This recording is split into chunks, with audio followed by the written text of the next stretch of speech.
Hoy vamos a comenzar el capítulo 5, la segunda parte de esta carta, la tercera parte que veíamos al comienzo. Hemos visto a un Pablo que dice que su evangelio no procedió de sí mismo ni de otras personas. En la segunda parte habla de que el evangelio tiene respaldo bíblico, respaldo teológico. Y en esta tercera parte, empezando en el capítulo 5 y terminando en el capítulo 6, Pablo apela a la práctica del evangelio, a que el evangelio tiene resultados. Por eso le puse a esta primera parte, capítulo 5, versículo 1 al 15, la gracia y la libertad en Cristo. Vamos a leer desde el versículo 1 del capítulo 5, dice: Estad pues firmes en la libertad con que Cristo nos hizo libres, y no estéis otra vez sujetos al yugo de esclavitud. He aquí yo, Pablo, os digo que si os circuncidáis, de nada os aprovechará Cristo. Y otra vez testifico a todo hombre que se circuncida, que está obligado a guardar toda la ley. De Cristo os desligasteis los que por la ley os justificáis, de la gracia habéis caído. Pues nosotros por el Espíritu aguardamos por fe la esperanza de la justicia. Porque en Cristo Jesús ni la circuncisión vale algo, ni la incircuncisión, sino la fe que obra por el amor. Vosotros corríais bien. ¿Quién os estorbó para no obedecer a la verdad? Esta persuasión no procede de aquel que os llama. Un poco de levadura leuda toda la masa. Yo confío respecto de vosotros en el Señor, que no pensaréis de otro modo, mas el que os perturba llevará la sentencia, quien quiera que sea. Y yo, hermanos, si aún predico la circuncisión, ¿por qué padezco persecución todavía? En tal caso se ha quitado el tropiezo de la cruz. Ojalá se mutilasen los que os perturban, porque vosotros, hermanos, a libertad fuisteis llamados, solamente que no uséis la libertad como ocasión para la carne, sino servíos por amor los unos a los otros. Porque toda la ley se cumple en esta sola palabra: amarás a tu prójimo como a ti mismo. Pero si os mordéis y os coméis unos a otros, mirad que también no os consumáis unos a otros. Amén. Este es el pasaje que vamos a compartir el día de hoy. Así que usted puede estar con su Biblia en este pasaje, ¿no? Este es el pasaje que estamos explicando. Todos los otros versículos vienen a ayudarnos a entender esta parte. ¿Okay? Así que lo que está en el centro de lo que estamos hablando son estos versículos del capítulo 5, desde el versículo 1 hasta el versículo 15. Dice el versículo 1: Estad pues firmes en la libertad con que Cristo nos hizo libres, y no estéis otra vez sujetos al yugo de esclavitud. Vamos a ver algunos términos de esta frase, que quizás la palabra original griega nos puede traer un poquito más de luz, ¿no? La palabra libertad es la palabra eleuteria. Interesante, ¿verdad? Seguramente cuando usted conoce algún eleuterio, tiene que ver con libertad su nombre. Aquí dice, aquí hay dos veces que se habla de libertad, ¿no? Dice que estemos firmes en una libertad con la que Cristo nos hizo libres. ¿Verdad? Como por dos veces habla de libertad. Aquí en el diccionario Bain dice que, en la traducción LBA dice que la traducción fue para libertad que Cristo nos hizo libres. O sea, posiblemente dice el significado más ajustado. O sea, no para llevarnos a una esclavitud nos liberó Cristo, sino nos ha llevado para liberarnos de la esclavitud, ¿no? Y esto tiene que ver con el punto de lo que estaba pasando en Galacia, ¿no? los judaizantes, los maestros judaizantes que habían venido a perturbar a los cristianos, los estaban, según esta carta, los estaban llevando otra vez a la esclavitud. Cristo los había hecho libres, pero el legalismo, el regresar a una religión, les traería otra vez esclavitud. Aquí le dice yugo de esclavitud, ¿no? Y la palabra en realidad es la palabra douleia, ¿no? que engloba esta frase, yugo de esclavitud, que tiene que ver con la palabra deo, que viene de atar, ¿no? Es primariamente, dice, la condición de ser esclavo, vino a denotar cualquier tipo de esclavitud, ¿ok? También, véase, dice la palabra servidumbre, ¿no? Entonces, hermanos, ¿de qué libertad hablamos de la cual Cristo nos hizo libres? ¿Cuál es esa libertad que disfrutamos? Una vez Jesús, en un encuentro con los judíos que habían creído en Él, recibió más o menos esta pregunta. Dice en Juan, capítulo 8, versículo 31 en adelante, dijo entonces Jesús, dice a los judíos que habían creído en Él, si vosotros permaneciereis en mi palabra, seréis verdaderamente mis discípulos y conoceréis la verdad, y la verdad os hará libres, ¿no? Aquí hay dos afirmaciones, que si ellos permanecían en su palabra, serían verdaderamente, no falsamente, verdaderamente sus discípulos, y conocerían la verdad, y esta verdad los haría libres. Y el versículo siguiente le respondieron, dice, los judíos que habían creído, linaje de Abraham somos y jamás hemos sido esclavos de nadie. ¿Cómo dices tú, seréis libres? ¿No? Israel veía la libertad, ellos veían la libertad como una libertad de no ser esclavo de otros pueblos. Pero a la libertad a la cual se estaba refiriendo Jesús era otro tipo de libertad. Es ese tipo de libertad que el ser linaje de Abraham o el tener la religión, cualquier religión que no sea la obra de Cristo en nosotros, nos lleva, ¿no? Ellos eran del linaje de Abraham, pero el haber sido del linaje de Abraham no los sacaba de ninguna esclavitud, ni los libraba, ni más bien los estaba, como vamos a ver, haciendo retroceder a una esclavitud. Y Jesús respondió, dice, de cierto os digo, que todo aquel que hace pecado, esclavo es del pecado. Y aquí está hablando de qué tipo de esclavitud estaba refiriéndose. Es de la esclavitud del pecado. Es de la esclavitud de la amartía, ¿no? Amartía que quiere decir de errar en el blanco. De la esclavitud de vivir una vida que no es conforme a lo planeado por Dios, que es la única manera en que nosotros podremos, y que yo definiría el éxito. El éxito es el alcanzar aquello para lo cual yo fui creado, para lo cual yo fui salvado, para lo cual después Dios me llamó, ¿no? Para hacer la obra que Él me llamó a hacer. Eso me define como un hombre exitoso. Y no lo hace el que yo me entre o salga de una religión. Ellos pensaban que eran libres simplemente por ser israelitas, ¿no? Personas que practicaban la religión judía, circuncidados al octavo día. Pero Jesús dice que una religión, tú puedes tener religión, pero si haces pecado, eres esclavo del pecado. O más bien podríamos decir, eres esclavo del pecado porque se nota que haces pecado. El hacer pecado es una consecuencia de una condición interior. No es una consecuencia de aceptar o no aceptar cierta religión.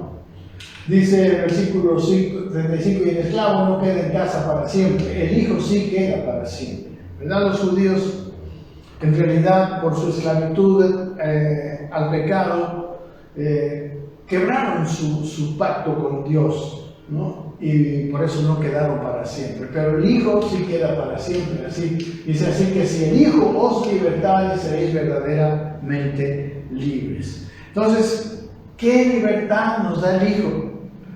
El Hijo nos da la libertad que no tiene el hombre por su naturaleza. Nosotros hemos heredado de Adán una naturaleza pecaminosa, una naturaleza inclinada al pecado.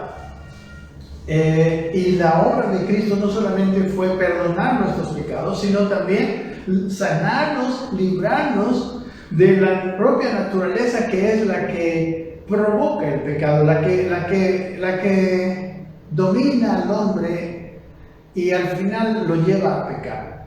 Por eso hay tantas expresiones en la Biblia que dicen que el hombre, nadie pudo cumplir la ley, ¿ok?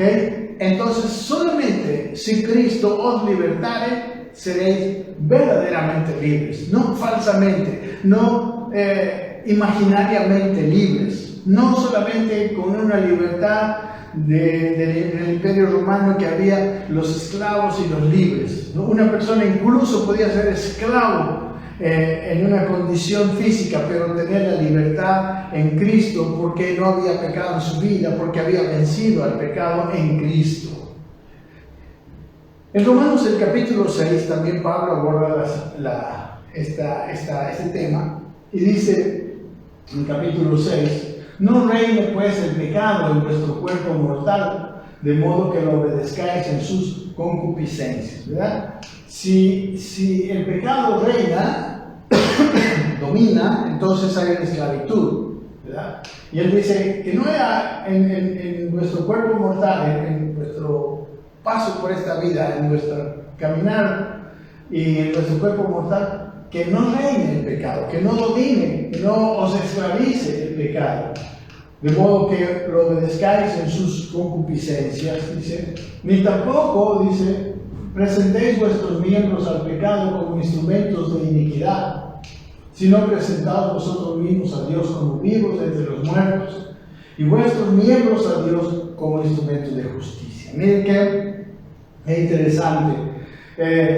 Ya en el capítulo 6 de Romanos, Pablo ya había abordado que somos salvos por gracia, que tenemos una nueva naturaleza, una naturaleza parecida a la naturaleza de Dios, por causa de esto. Pero aparte de haber sido libres del pecado, como vamos a mirar en toda esta parte de práctica de la carta a los Gálatas, aquí dice que hay una parte que ya no se recibe por gracia, sino es una decisión que tenemos que tomar. Por eso les está exhortando a que decidan, dice, no presentar sus miembros al pecado como instrumentos de iniquidad, sino presentarse como vivos de entre los muertos, presentarse con esa vida que Dios nos dio, presentarse a Dios. ¿Para qué? Para que también no solamente nosotros, sino también nuestros miembros, ¿verdad? Todo lo que somos.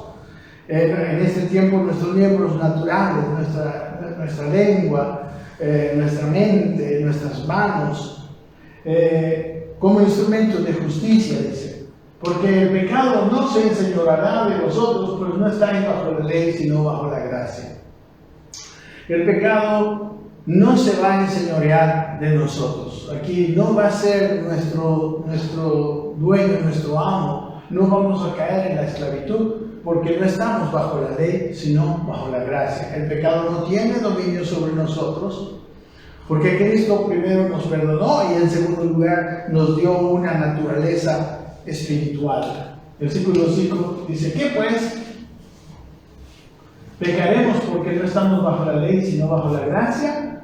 En ninguna manera, ¿no? Está preguntando, ahora que estamos libres, ¿pecaremos porque estamos bajo la gracia? O sea, este versículo 14 se puede malinterpretar y tristemente algunos lo han hecho, que como ahora estamos bajo la gracia, dice, podemos pecar porque ya no estamos bajo la ley, ya no tenemos la esclavitud Pero miren lo que va diciendo más adelante. ¿Pecaremos porque estamos bajo la ley sino bajo la gracia? Y la respuesta claramente es: en ninguna manera.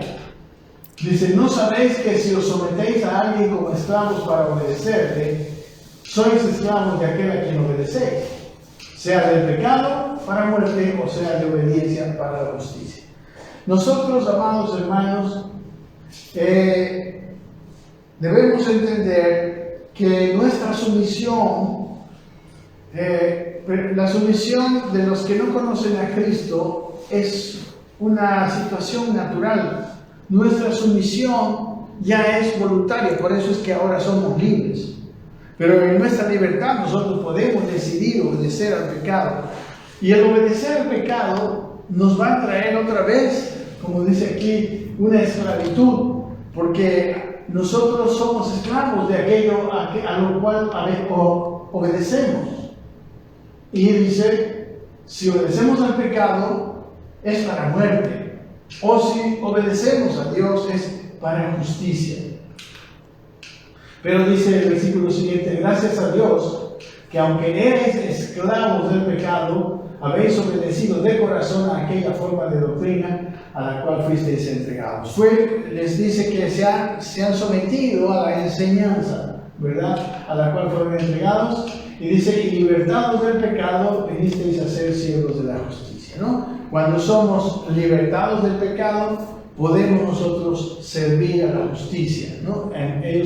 Hay necesidad de ser libres del pecado para servir a la justicia. Hablo como humano, dice, por vuestra humana debilidad, que así como para la iniquidad presentasteis vuestros miembros para servir a la inmundicia y a la iniquidad, así ahora para santificación presentad vuestros miembros para servir a la justicia, ¿verdad? Ahora podemos nosotros usar nuestra libertad. Ahora nosotros podemos decidir ya esta última parte, presentarnos nuestra vida para servir a la justicia. Antes era imposible. Había una esclavitud por naturaleza del pecado. Dice: porque cuando erais esclavos del pecado, erais libres acerca de la justicia. Cuando éramos esclavos del pecado, no podíamos nosotros servir a la justicia. Eso es algo que quiere decir aquí. Entonces, el versículo primero: están pues firmes. La palabra firmes, ¿no?, quiere decir, es la palabra esteco, estar firme. Y dice, se traduce como quedarse, permanecer en un lugar. O sea, les está diciendo: permanezcan libres. Les está diciendo: quédense en el estado de libertad. Y no, dice, y no os sometáis otra vez al yugo de la esclavitud. Tristemente, la nueva doctrina que había llegado, el nuevo, entre comillas, evangelio, los estaba volviendo a la esclavitud. ¿Ok? Hermanos, el pecado no se sale de nuestra vida con una religión. La falsa jactancia de libertad para los religiosos es un engaño. Yo no soy libre del pecado por venir todos los domingos a la iglesia. No soy libre del pecado por dar mis diezmos, mis ofrendas y por servir en un ministerio. Yo soy libre del pecado porque Cristo me ha hecho libre, porque yo estoy ahora bajo la gracia. Ninguna persona, amados, que es dominada por el pecado permanece verdaderamente libre. El estado de esclavitud sin Cristo no solo es un estado en una persona perdonada, que es... Primero quiero decir esto, que el estado de esclavitud sin Cristo proviene de una naturaleza pecaminosa heredada de Adán, ¿verdad? Por eso es imposible que los hombres guardaran la ley. Esta frase está en todas las cartas. Y el estado de salvado en Cristo, hermanos, no solamente es un estado de una persona que ha sido perdonada, a la cual le ha sido quitada la deuda por sus pecados cometidos, sino también es salvada, como digo, no solo ni de las consecuencias del pecado, sino es salvada del dominio del pecado, de la esclavitud del pecado. Cuando no viene a Cristo, el pecado al final, tarde o temprano, se va a enseñorear de él. En la parte de Romanos 6, Pablo está advirtiendo que los salvos que habían sido libertados del poder del pecado, les dice no vuelvan a caer en el yugo voluntariamente en el pecado, porque van a volver a ser esclavos. Y aquí en Juan 8, cuando está hablando con los israelitas, Jesús les está mostrando que la religión no les sacó de la esclavitud. Su condición de ser israelitas, hijos de Abraham, no les hace libres del pecado, solo maquilla, ¿verdad?, la esclavitud. Y hermanos, los gálatas habían entrado en un estado de libertad del pecado, pero tristemente más bien estaban retrocediendo a un estado religioso, el cual les volvía a meter a un estado de esclavitud. En vez de seguir con la libertad, la nueva doctrina, el falso evangelio legalista, ¿no?, les estaba haciendo otra vez esclavos. Qué triste. Al pie de este capítulo, aquí en mi Biblia, yo escribí lo siguiente: el que elige justificarse a través de guardar la ley muestra que confía más en sí mismo que en Dios y su obra. Lo vuelvo a repetir. El que elige justificarse a través de guardar la ley en sus propias fuerzas muestra que confía más en sí mismo que en Dios y su obra. Igual que Adán y Eva. Dios les había dicho no coman del árbol, pero Adán y Eva creyeron que ellos podían hacerlo mejor que con Dios. De hecho, la serpiente les dijo que serían como Dios. Entonces ellos dijeron, nosotros podemos ser Dios, nosotros podemos vivir, conservar la vida que Dios nos dio por nuestras propias fuerzas, con nuestra propia decisión. El volver a un estado legalista, el justificarme por mis obras, porque yo puedo guardar la ley, es esa misma situación. Empiezo a confiar en mí y desconfiar de Dios y desconfiar de su obra perfecta en la cruz, que es un insulto para Dios. A Cristo le costó desde venir de ser Dios a ser hombre y luego, estando en la condición de hombre, ir hasta la muerte por nosotros. Es algo costosísimo que nosotros no podemos ignorar o despreciar. Es muy grave el ignorar o despreciar esto. El que cree, hermanos, en Dios y en su obra, la obra perfecta de su Hijo en la cruz, hermanos, primero es salvado para luego ser perfeccionado. Porque si uno no es primeramente salvado, hermanos, uno no puede ser salvado, ser perfeccionado sin ser salvado. ¿Cómo puedo perfeccionar aquello que por naturaleza es pecador? La ley, amados, a los israelitas, perdonaba pecados, cubría los pecados. Pero eso era momentáneamente. Por eso, hermanos, los sacrificios tenían que hacerse continuamente. Por ejemplo, la fiesta del Yom Kippur, el día de la expiación, es una fiesta que ocurre cada año, tiene que hacerse cada año, porque ahí se presentan sacrificios por los pecados de ignorancia del pueblo en todo el año. Pero al año siguiente, los que han sido salvados, los que han sido perdonados, han pecado otra vez y otra vez. La Israel como nación otra vez ha pecado y otra vez vuelve a tener la necesidad de hacer los sacrificios para que esos pecados estén cubiertos. Amén. Era una situación momentánea. Perdonaba pecados, pero no transformaba su naturaleza. Miren lo que dice en Hebreos, en el capítulo 9, versículo 9, dice, hablando de todo lo que pasaba en los rituales del antiguo pacto, dice, lo cual es símbolo para el tiempo presente, según el cual se presentan ofrendas y sacrificios. Dice que no pueden hacer perfecto en cuanto a la conciencia al que practica este culto. El que practicaba el culto de la ley, las ofrendas y sacrificios, no recibía perfeccionamiento, no era perfeccionado en cuanto a la conciencia, dice este versículo. Esa persona simplemente tenía sus pecados cubiertos, pero la raíz no estaba siendo tocada. En el capítulo 10 dice, porque la ley dice, teniendo la sombra de los bienes venideros, no la imagen misma de las cosas, nunca puede, dice, por los mismos sacrificios que os ofrecen continuamente cada año, hacer perfectos a los que se acercan. La ley, por más que cada año ofrecía los mismos sacrificios, no podía hacer perfectos a los que se acercan.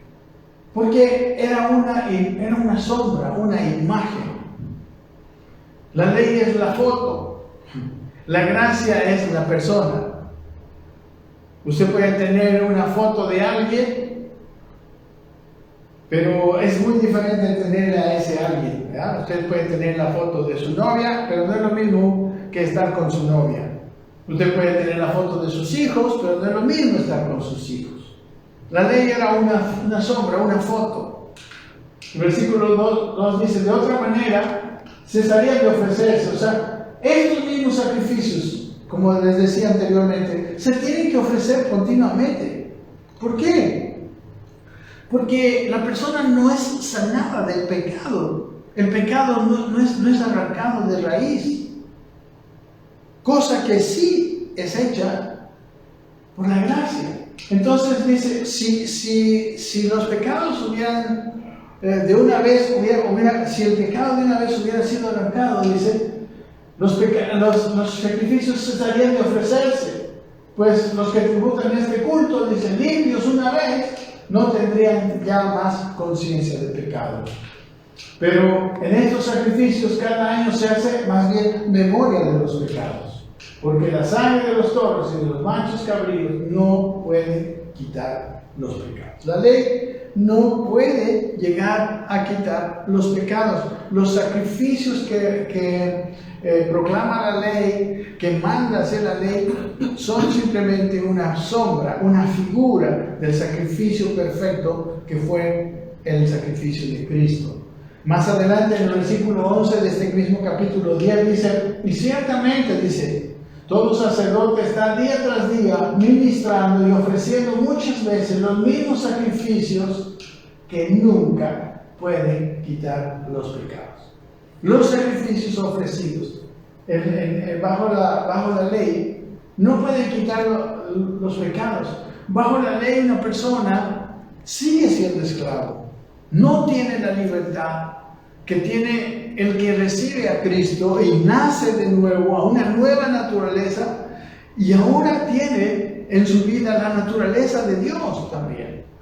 Es cierto, tiene las dos naturalezas, como vamos a mirar. Tiene la carne, que es la naturaleza vieja, la cual tiene que crucificar, y tiene que crucificar cada día.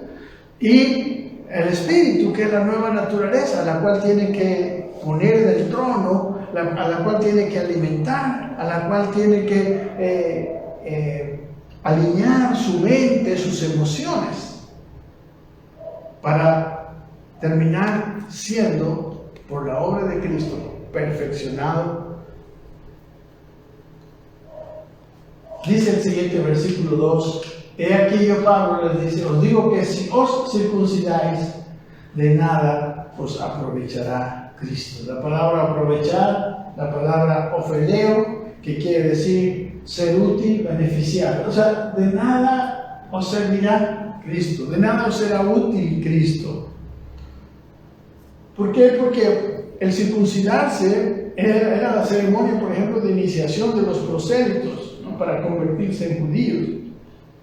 La circuncisión también era la ceremonia de los niños judíos, ¿no? Al octavo día para hacerse judíos, ¿verdad? Para que sean judíos. Pero en este caso, los gálatas ya viejos debían circuncidarse para entrar al judaísmo, ¿verdad? Para entrar. Y Dios dice, si ustedes hacen esa ceremonia, quiere decir que están entrando, ¿verdad?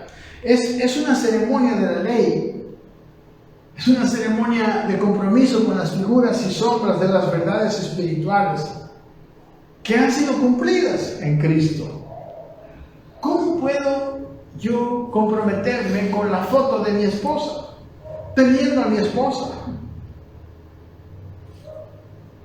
Ellos tenían a Cristo, podemos tener a Cristo. Si yo, es tan ridículo que yo teniendo a mi esposa y teniendo la foto, digo, no, mi esposa, tú no, yo me voy a ir con tu foto. ¿Te das cuenta? Y dice el versículo siguiente, y otra vez testifico a todo hombre que se circuncida, dice. Ahora, no solamente que ahora que está obligado a guardar toda la ley, ¿no? Está en deuda. Cuando se circuncida y se hace judío, después de haber sido cristiano, ahora él es deudor de la ley, está obligado a guardar toda la ley. Amén. La circuncisión, hermanos, no es una acción que muestra que quiero a Dios. No, más bien al contrario, es un acto de rechazo a Dios para entrar en una religión. Al circuncidarse, una persona acata todos los acuerdos y reglamentos de alguien que se compromete. Es como alguien que se compromete en un grupo al que va a pertenecer. Por ejemplo, si uno se inscribe como hincha de Oriente, ¿verdad? Tiene que comprometerse a aportar al equipo, a ir al estadio, etc., ¿verdad? Si uno se hace miembro del club social, tiene que acatar los reglamentos del club social. Si alguien tiene que dar su cuota, tiene que asistir a las reuniones. Si una persona entra en la masonería, ¿verdad? Hace sus ritos de iniciación, tiene compromisos. Y esos compromisos están primero que otros compromisos. Al circuncidarse una persona, se está comprometiendo con algo, y ese compromiso con algo, que es el guardar toda la ley, lo saca de su compromiso con Cristo. Y la verdad, se está comprometiendo a algo imposible, porque la Biblia dice que nadie pudo guardar la ley. ¿Y cuál es el resultado? Dice el versículo 4, de Cristo os desligasteis, los que por la ley os justificáis, de la gracia habéis caído.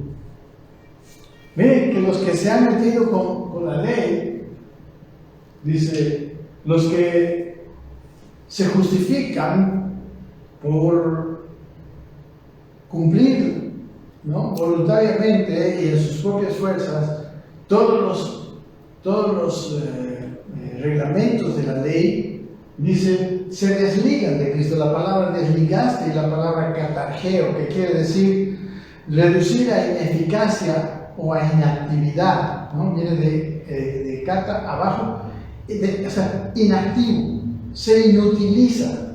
Amén. Se desligan los que por la ley os justificáis. La palabra justificáis es la palabra diacono, que quiere decir primariamente considerarse justo, mostrarse recto o justo por la ley. Pero yo soy justo por la justicia de Cristo. La justicia mía no es conseguida por mis obras. La justicia mía es imputada porque yo creo en Cristo y la recibo. Es dada, así, de gracia. El camino de la ley me dice que yo debo de cumplirla. El camino de la gracia dice que yo debo creer. Y como vamos a ver, el camino de la ley nos lleva al fracaso. El camino de la gracia nos mete en una condición donde Dios empieza a perfeccionarme hasta hacerme un cumplidor de la ley moral de Dios. Amén. Entonces, cuando una persona se compromete con algo, desecha todo lo demás. Amén. Porque pone prioridad en aquello que se compromete. Como les digo, una persona que decide hacerse judío, hermanos, dice la Biblia que no se puede servir a dos señores al mismo tiempo. No se puede. El legalismo, hermanos, trae una contradicción dentro de la iglesia. El mecanismo legalista nos desliga de Cristo y nos mete en una imposibilidad, en un estado de imposibilidad. No puede haber salvación por cumplir los preceptos de la ley y al mismo tiempo salvación por gracia, no. Aunque a veces parezca mínima la diferencia, esta diferencia es todo. Dice aquí, de la gracia habéis caído. Los que salimos de el ser justificados por la obra de Cristo, por la fe, y empezamos a querer ser justificados por las obras que nosotros hacemos, caemos de la gracia. Dice el versículo 5, pues nosotros por el Espíritu aguardamos por fe la esperanza de la justicia. La esperanza es la palabra elpis, que quiere decir esperar con anhelo, con expectación, con confianza. ¿Ok? Esperar la justicia, esperar ser justos. La justicia es la palabra diacosul, que quiere decir el carácter o la cualidad de ser recto o justo. O sea, yo estoy esperando ser justo. ¿Amén? Pero esto es por el Espíritu. Es el Espíritu en mí. Y mediante el Espíritu y la fe en todo esto, que yo voy siendo transformado por fe, por el Espíritu y por la fe. Estoy esperando justicia, vivir una vida de justicia. En cambio, el legalismo está tratando de hacer esa justicia por sus fuerzas, sin confiar en Dios, sin pedir a Dios ayuda. Hermanos, solo por el Espíritu puede haber justicia en nuestro hogar. Esa justicia viene primeramente porque Jesucristo pagó por nuestros pecados en la cruz, y entonces, así, salvados, limpios de pecado, mirándonos limpios de pecado porque lo creímos, entonces hay esperanza de transformación.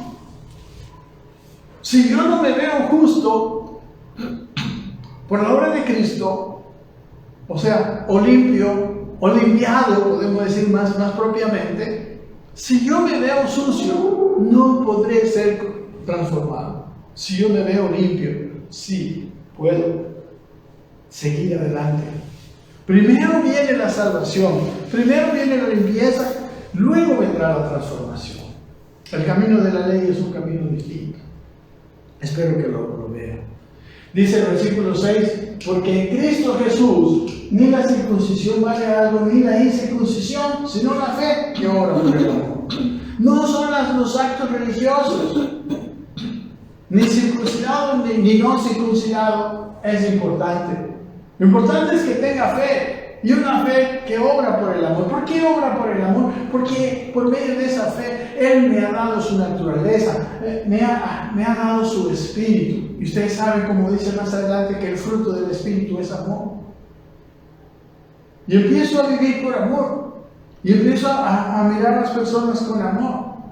Ese amor que no es tan complicado, no es como lo define el mundo. Ese amor que viene de una persona que quiere hacer el bien a los demás, que vive para hacer el bien.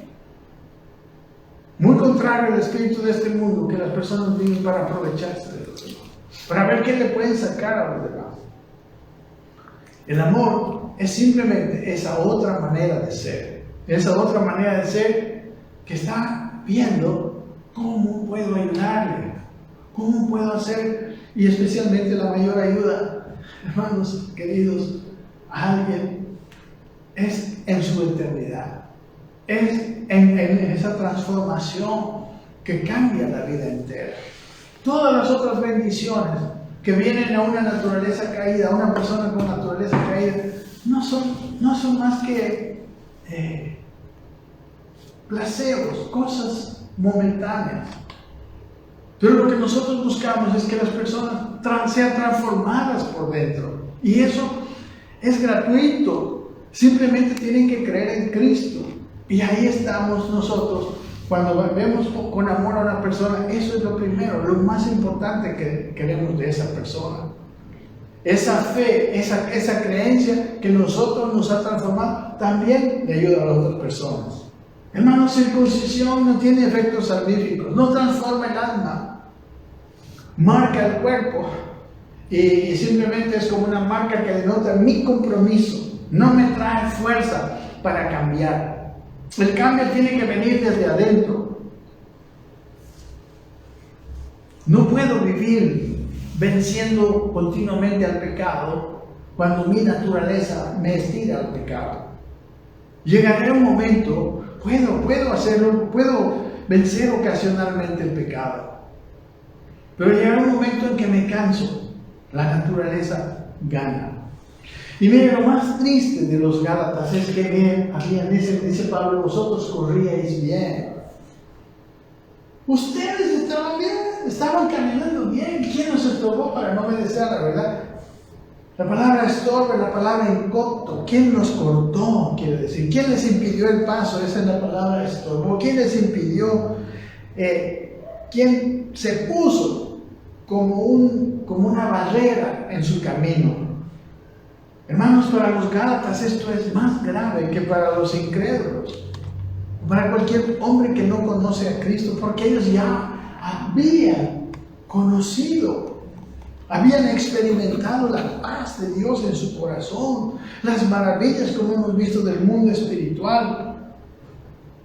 Por eso Pablo estaba tan pasmado de que los Gálatas, como dice el capítulo 1, dice, estoy maravillado de que tan pronto os habéis alejado del que os llamó por la gracia de Cristo para seguir un evangelio diferente. Estaba atónito. ¿Cómo puedo haber probado lo más bello y después querer lo más feo? Yo creo que eso solo es posible por engaño. Ninguna persona en sus cabales, ninguna persona que entiende la gracia, cambiaría lo verdadero por la sombra. Yo no cambiaría a mi esposa por la foto de mi esposa, por más bella que sea la foto, por más que sea la foto de cuando era joven, no sé. Aquí vemos, hermanos, que el engaño nos puede sacar del camino. El engaño nos puede sacar. Por eso es tan importante el conocimiento y el mantenimiento de mi mentalidad por medio de la palabra de Dios. Los judaizantes habían aprovechado la inmadurez en la vida de los Gálatas, como expresa en la carta a los Efesios, estaban siendo niños fluctuantes, llevados por doquier de todo viento de doctrina, que usan, ¿no? los que quieren llevar al error, las artimañas. Ese error los desligaba de Cristo. Qué triste. Y es posible, amados hermanos. Por eso es tan importante entender la gracia y entender la diferencia entre la gracia y la ley, tenerla clara. Por eso es importante crecer en Cristo, madurar en Cristo, porque fácilmente muchos cristianos ni entienden la diferencia entre la gracia y la ley. Y pueden ser llevados y pueden estar sin querer desligándose de Cristo, como lo que pasaba con ellos. Y dice Pablo, esta persuasión no procede de aquellos que os llaman. Claro, no es ese otro evangelio no venía de Dios. Él mismo dice al comienzo de la carta, del capítulo 1, dice: mas si aún nosotros o un ángel del cielo os anunciare otro evangelio diferente del que os hemos anunciado, sea anatema. Como antes os he dicho, ahora también lo repito: si alguno os predica diferente evangelio del que habéis recibido, sea anatema, sea maldito, no procede de Dios. Ese cambio que estaban sufriendo ellos. Y aunque venga un ángel del cielo, no procede de Dios. Y sabe, el problema siempre es, miren lo que dice: un poco de levadura leuda toda la masa. Esta expresión, amados, nos indica que cuánto era la levadura. Se necesita un poquito de levadura para leudar un montón de masa. Nos indica que algo aparentemente pequeño, inofensivo, que no nos parece tan grave, puede afectar toda nuestra vida. Nos puede sacar de la salvación, puede desligarnos de Cristo. No es un tema menor el tema que estamos mirando nosotros ahora. ¿Amén?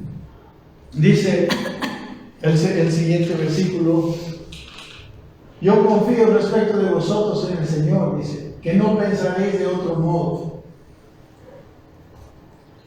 Él confiaba que su carta haría efecto. Dice: mas el que os perturba llevará la sentencia. ¿No? La palabra perturba es la palabra tarazo, que quiere decir el que os agita, el que los conturba, el que los conmueve, llevará la sentencia, quien quiera que sea. Los predicadores del legalismo deben entender la grave condición en la que están entrando, la sentencia que va a pesar sobre ellos. La palabra sentencia es la palabra crima, que quiere decir decisión judicial, condenación. Y yo, hermanos, dice Pablo, hablando de sí mismo, si aún predico la circuncisión, ¿por qué padezco persecución todavía? En tal caso se ha quitado el tropiezo de la cruz. Bueno, es posible que alguien haya dicho entre esas personas judaizantes de que Pablo estaba predicando la circuncisión, pero aquí les dice: sí, es por eso que me están persiguiendo, porque no estoy predicando circuncisión, sino la cruz. Y le llama el tropiezo de la cruz. La palabra tropiezo es la palabra escándalo, que es algo, es como el cebo, ¿no?, de una trampa. En realidad, la palabra, ¿qué significa el tropiezo de la cruz? Yo quisiera ver con ustedes Romanos 9. Romanos 9 dice, versículo 30, ¿qué pues diremos? Hablando Pablo, que los gentiles que no iban tras la justicia, dice, han alcanzado la justicia, es decir, la justicia que es por la fe. Dice, ¿qué diremos? Que los gentiles que no iban tras la justicia han alcanzado la justicia, es decir, la justicia que es por la fe. Parece que fuera bueno. Dice, más Israel, que iba tras una ley de justicia, no la alcanzó. ¿Cómo es posible esto? Es como un tropiezo, es como una contradicción. Por eso le dice el tropiezo de la cruz. Dice el versículo 32, ¿por qué? No, el problema no es que si van o no van tras una justicia, el problema es cómo van. Dice aquí, porque iban tras ella, no por fe, sino como por obras de la ley. Pues tropezaron en la piedra de tropiezo. ¿Cómo iban? No por fe, sino como por obras de la ley. Como está escrito, dice, he aquí pongo en Sion, dice, piedra de tropiezo y roca de caída, y el que creyere en él no será avergonzado. Para los judíos, la cruz era su piedra de tropiezo. Tenían que creer en Cristo. El problema no es que Israel vaya en pos de algo justo, como la ley es justa y buena. El problema no es que van hacia la ley, sino cómo van hacia la ley. Ir hacia la ley no por fe, sino por obras. Ese es el problema. Como dice en el capítulo 3 de este mismo libro, y que por la ley, dice, ninguno se justifica para con Dios, es evidente, porque el justo por la fe vivirá. Amén. Hermanos, este asunto de ese orgullo humano que quiere alcanzar las cosas por esfuerzo, porque me cuesta, y luego sentir la victoria de su esfuerzo. Hermanos, ahí para esas personas la cruz, la fe, es una piedra de tropiezo. Porque la ley dice, no es de fe, sino que dice, el que hiciere estas cosas vivirá por ellas, porque la ley es, se juzga por hacer o no hacer. Pero Cristo, dice el versículo siguiente, nos redimió de la maldición de la ley, hecho por nosotros maldición, porque está escrito, maldito todo ese que es colgado en madera. ¿Cómo para un judío que no entendía el colgado de un madero, el crucificado, podía traer salvación? Por eso habla del tropiezo de la cruz. Dice el capítulo 1 de la carta a los Corintios, porque los judíos piden señales y los griegos buscan sabiduría. Pero dice, pero nosotros predicamos a Cristo crucificado. Para los judíos ciertamente la misma palabra, tropezadero, ¿verdad? Escándalo. Y para los gentiles, locura, una tontería. Más para los llamados, dice, así judíos como griegos, Cristo, poder de Dios y sabiduría de Dios. Nosotros que entendemos el Evangelio, entendemos la sabiduría de Dios para salvarnos de esta manera. Porque bajo la ley nadie se había salvado. Y Pablo está tan enojado que lanza esta expresión. Ojalá se mutilasen los que os perturban. La palabra mutilarse es la palabra apocopto, que quiere decir cortarse. Y la palabra perturban es la palabra anastato, que quiere decir que los que os sacan fuera, los que os arrancan. Amén. Esta palabra es una palabra de condena, hermanos, a quienes estaban estorbando la salvación de todo un pueblo. Es posible que estaban refiriéndose al acto mismo de la circuncisión, ¿verdad? Que tiene que ver con cortar algo que se corte más allá, no sé. Pero quizás, como dice, podemos decir que esto los excomulgaba, los hacían quedar excomulgados, se excomulguen. Sigue diciendo, porque vosotros, hermanos, dice, a libertad fuisteis llamados, solamente que no uséis la libertad como ocasión para la carne, sino servíos por amor unos a otros. ¿Verdad? Dice que la libertad a la que fuimos llamados, en la que nosotros tenemos, ahora que tenemos la naturaleza nueva, que también puede hacer lo bueno, pero dice que esta puede ser usada como ocasión para la carne. La palabra ocasión es la palabra aformé, que quiere decir una oportunidad, como una oportunidad para la carne, ¿no? para el estado irregenerado de los hombres, para los deseos, como dice, vamos a ver más adelante, los deseos malos de la vieja naturaleza. Somos libres ahora, pero sí podemos usar mal esta libertad. Podemos usar esta libertad como ocasión para la carne. Pero dice, pero más bien, en vez de usar esta libertad como ocasión para la carne, dice, sírvanse por amor unos a otros. Debemos, hermanos, tomar decisiones después de ser salvados. Debemos tomar la decisión de vivir en el Espíritu, o sea, ser guiados por los impulsos de esta nueva naturaleza, por esta nueva simiente que hemos recibido.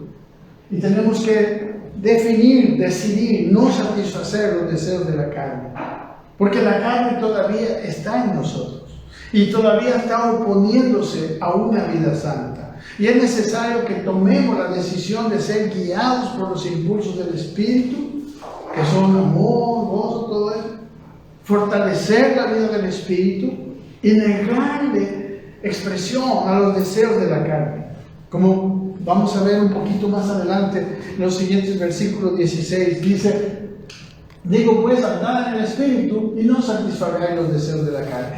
Esto tiene que ver con decisiones ahora que hacemos y que podemos hacer precisamente en virtud de que ya tenemos una nueva naturaleza que ahora nos puede librar de la esclavitud del pecado. Dice: porque el deseo de la carne es contra el Espíritu, y el del Espíritu es contra la carne, y estos se oponen entre sí para que no hagáis lo que quisieren. Ahora ya hay un nuevo deseo, que es el deseo de la simiente de Dios en nosotros, que quiere hacer lo bueno, la carne quiere hacer lo malo. Por eso hay una oposición, y están en esa constante lucha. Dice: pero si sois guiados por el Espíritu, no estáis bajo la ley. Lo que quiere decir, si ustedes son guiados por el Espíritu, la sentencia que pronunciaba la ley contra los transgresores no va a venir sobre ustedes. Porque dice que el fruto del Espíritu es amor, gozo, paz, paciencia, benignidad, bondad, fe. Amén. Eso es lo que dice aquí un poquito más adelante, el próximo miércoles lo vamos a ver. Y dice el versículo 25: si vivimos por el Espíritu, si hemos tenido vida por el Espíritu, andemos también por el Espíritu. Amén. Entonces eso es lo que está diciendo aquí, que no, dice el versículo: porque vosotros, hermanos, a libertad fuisteis llamados, pero dice solamente que no uséis la libertad como pasión para la carne, sino servidos por amor unos a otros. ¿Por qué dice el versículo 14? Porque toda la ley en esta sola palabra se cumple: amarás a tu prójimo como a ti mismo. ¿No? Amarás, la palabra prójimo quiere decir cercano, vecino, ¿no? Usado junto a alguien que... Hermanos, no es que nosotros debemos rechazar la ley para entrar en la gracia, no. Lo que debemos rechazar es el mecanismo de la ley, el mecanismo de la obediencia a la ley para justificarnos. Amén. Nosotros no rechazamos la justicia de la ley, no hacemos, lo que rechazamos es cumplir la justicia de la ley confiando en nuestro esfuerzo, confiando en que lo podemos hacer. Y el camino de la gracia es también hacer la justicia de la ley, pero ahora siendo transformados por la obra de Dios, viviendo una vida de fe. Y claro, una vida de fe y una vida de negación de los deseos naturales. Amén. Una negación de los deseos de la carne. O los deseos de sentirme orgulloso porque yo me gané la justificación. Esos deseos que tienen los hombres de ser autosuficientes, de ser mejores. La misma cosa que sucedió con Adán y Eva. Ellos menospreciaron a Dios y dijeron: nosotros podemos hacerlo mejor que Él. Nosotros podremos hacer. Pero no es que la ley, ¿verdad? Aquí mismo está diciendo que debemos cumplir la ley, que quiere decir amarás a tu prójimo como a ti mismo. Jesús no vino a abrogar la ley. Dice en el capítulo 5, 17: no penséis que he venido para abrogar la ley o los profetas. No he venido para abrogar, sino para cumplir. Amén. Si vamos para cumplir la justicia de la ley, debe ser por amor. El amor, hermanos, es la base de toda la ley. En Mateo 22:6 dice: maestro, ¿cuál es el gran mandamiento de la ley? Le preguntaron. Jesús le dijo: amarás al Señor tu Dios con todo tu corazón, con toda tu alma y con toda tu mente. Este es el primero y grande mandamiento. Y dice: y el segundo es semejante: amarás a tu prójimo como a ti mismo. Y dice: de estos dos mandamientos depende la ley y los profetas. Pero dice a los Gálatas, terminamos con esto: pero si os mordéis y os coméis unos a otros, mirad que también no os consumáis unos a otros, ¿no? Está hablando de que ya había, amados hermanos, problemas de relaciones entre ellos. Por eso habla de pleitos, celos, iras, contiendas, todas esas cosas de la ley, todos esos deseos. Parece que la situación ya entre los Gálatas, venido la enseñanza del legalismo, ya había degenerado. Al parecer había un sinnúmero de contiendas, rencores, todos como fruto de haberse alejado del verdadero evangelio para meterse a vivir una vida religiosa, una vida legalista. Quizás este es tristemente uno de los problemas que atraviesa la iglesia cristiana hoy en día. El cumplir aparentemente, ¿no?, la ley a través de mis esfuerzos producen en mí orgullo. Y al mismo tiempo, como yo puedo cumplir la ley, yo menosprecio a los que no lo pueden hacer. Y eso causa todas las cosas negativas que son el fruto de la carne, ¿no? Empiezan a expresarse. Enemistades, como dice, pleitos, celos, iras, contiendas, disensiones, herejías, envidias. Pero como dice, la fe que obra por el amor, que viene del fruto, porque la fe nos trae el fruto del Espíritu. La fe es la que nos ha hecho, como hemos visto, que Cristo haya venido a nuestra vida, Cristo nos haya perdonado, Cristo nos haya dado esa nueva vida. Y entonces, al tener esa nueva naturaleza de amor, hay de nosotros la capacidad hoy de amar, de tener gozo, paz, paciencia, benignidad, bondad, fe, mansedumbre, templanza. Amén.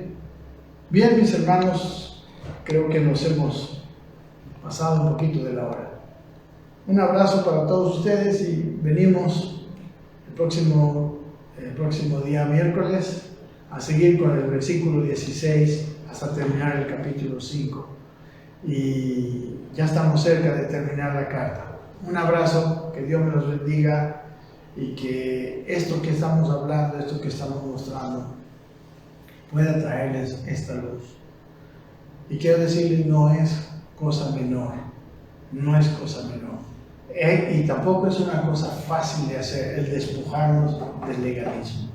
Nosotros hemos vivido desde niños una vida donde nos han condicionado a merecer las cosas. ¿Cuántas personas dicen, yo no puedo, no merezco la salvación? Y eso no es noticia, nadie merece. Por eso Dios la ha dado por gracia. Solamente tenemos que creer en que Él es un Dios amoroso, que nos da las cosas de esta manera. Un abrazo a todos ustedes, que Dios me los bendiga. Buenas noches.